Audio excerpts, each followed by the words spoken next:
Nous sommes un groupe d'indépendants qui est sur le point d'acheter une franchise Carrefour Market.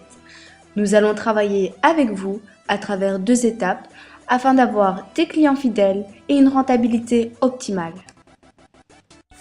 Première étape, nous voulons nous implanter à Bruxelles. Nous allons commencer par chercher une localisation d'où provient la majorité de notre clientèle potentielle, qu'on appelle zone de chalandise. Pour ça, analysons l'attractivité correspondant à différents lieux de cette ville.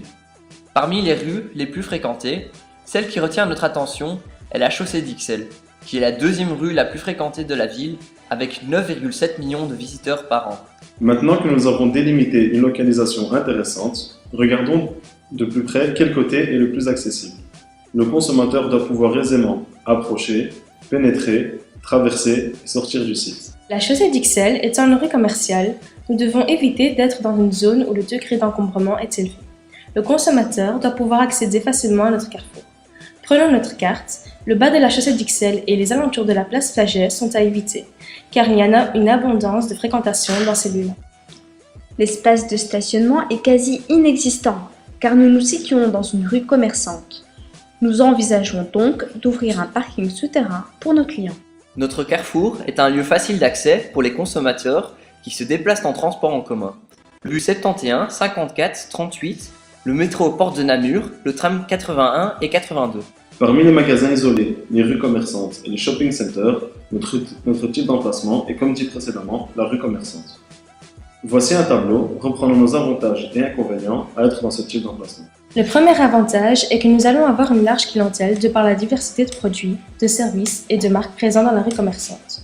Ensuite, ce lieu présente des avantages sociaux tels que les salles de sport ou encore des salles de théâtre. Nous sommes dans le 2e endroit le plus fréquenté de Bruxelles, cela va sans dire que les loyers sont élevés. Les problèmes de circulation sont à notre désavantage, ainsi que la difficulté à nous faire livrer. Le problème de stationnement, qui est en théorie un de nos désavantages, est désormais un de nos avantages, car nous avons choisi de construire un parking souterrain. Maintenant que nous avons défini notre zone de chalandise, passons à la prochaine étape, l'organisation de notre espace interne, appelé merchandising. 3 stratégies s'offrent à nous. Le choix, les rayons sont bien remplis, toutes les grandes marques sont présentes, et on peut y trouver tout ce dont on a besoin. La fraîcheur et la qualité. Les produits frais sont mis en évidence, et tout est misé sur la fraîcheur des produits. Et enfin, l'économie. Les prix sont les moins chers, et tout est misé sur ça. Aucun effort marketing n'est fait, car il faut être cohérent avec son positionnement. D'après vous, quelle stratégie nous correspond le mieux? Il s'agit de la stratégie de choix, car le positionnement de Carrefour est de répondre aux besoins de tous ses consommateurs, urbains, ruraux, particuliers ou encore professionnels. Ensuite, nous devons organiser efficacement la circulation de la clientèle pour qu'ils fréquentent le plus grand nombre de rayons possible, sans difficulté, afin de faciliter leur achat. Pour cela, les éléments matériels doivent être étudiés avec soin. L'architecture du site, les odeurs que l'on diffusera comme la bonne odeur du pain chaud près de l'espace boulangerie, la température maintenue à 18 degrés, la décoration afin de valoriser le produit, et enfin, la signalétique comprenant les pancartes informatives, plans de rayon et l'étiquetage afin d'informer le consommateur. Par après, organisons la localisation des rayons. Énumérons les différentes zones. La zone événements se situe à l'entrée et reprend les promotions particulières. Les rayons vins et fruits et légumes sont situés au début du parcours du client et l'un à côté de l'autre. La zone couronne de froid se situe en périphérie et abrite tous les produits dont la conservation n'est possible qu'à basse température. La zone boulangerie propose des produits pour lesquels la demande est forte. Ce sont donc des produits d'appel par excellence. Ils se situent à l'arrière, pour amener les consommateurs à traverser les autres rayons où la demande est moins forte. La zone non alimentaire est localisée près des caisses parce qu'ils ne répondent pas aux besoins immédiats. La caisse constitue un lieu de passage obligatoire, un lieu de vente de produits spécifiques qui sont généralement des achats impulsifs, tels que la cigarette, les rasoirs, les piles. Suite à cela, la disposition des différentes familles de produits se fait selon 2 critères. D'abord, il faut éviter de mettre des familles de produits d'appel élevées ensemble, car cela causerait des problèmes de saturation au niveau des rayons et des allées, ce qui aurait des répercussions sur notre image. Il faut donc alterner.